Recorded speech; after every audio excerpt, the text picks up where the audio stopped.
எல்லாருக்கும் ஹாய். இன்றைக்கி என்ன வீடியோ பார்க்க போகிறோன்னா, ஒரு அன்பாக்சிங் வீடியோ பார்த்துட்டு ஒரு ரெசிபி வீடியோ தான் பார்க்க போகிறோம்.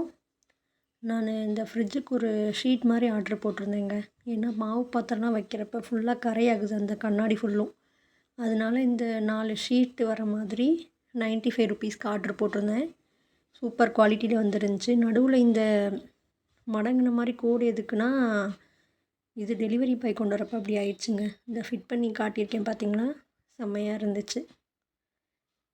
அதுக்கப்புறம் கார முட்டை ரெசிபி தான் பார்க்க போகிறோம். அதுக்கு ஒரு பெரிய சைஸ் வெங்காயம், ஒரு பெரிய சைஸ் தக்காளி, 2 பச்சை மிளகாய் எடுத்துகிட்டு இந்த மாதிரி பொடி பொடியாக கட் பண்ணி வச்சுக்கணும்.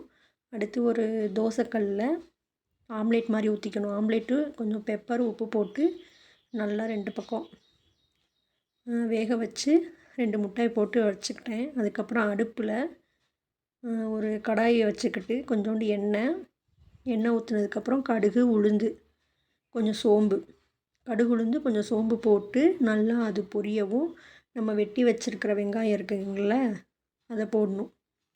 வெட்டி வச்சுக்கிற வெங்காயத்தை போட்டுட்டு அது கூட சேர்த்து பச்சை மிளகாயும் போட்டுடணும். பச்சை மிளகாயை போட்டு நல்லா வதக்கிட்டு அது கூட தக்காளி போட்டுடணும்.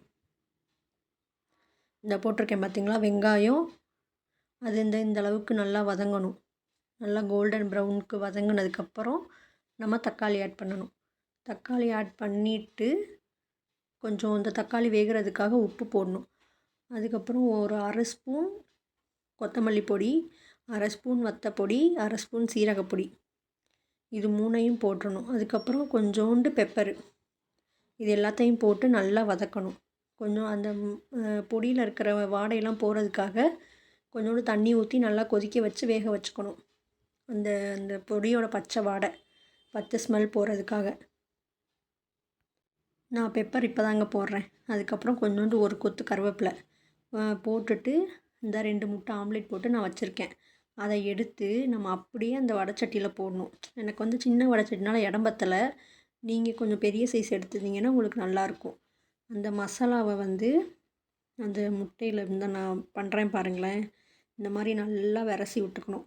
விரசி 2 பக்கமும் நல்லா கோட்டிங் மாதிரி பண்ணிவிட்டு ஒரு 5 மினிட்ஸ் ரொம்ப சிம்மில், லோ ஃப்ளேம் கிடையாது, ரொம்ப சிம்மில் வச்சு 2 பக்கமும் நல்லா வறுத்து எடுத்துட்டு கொஞ்சோண்டு பெப்பர் பொடியை தூவி இறக்குனா டிஷ் ரெடி.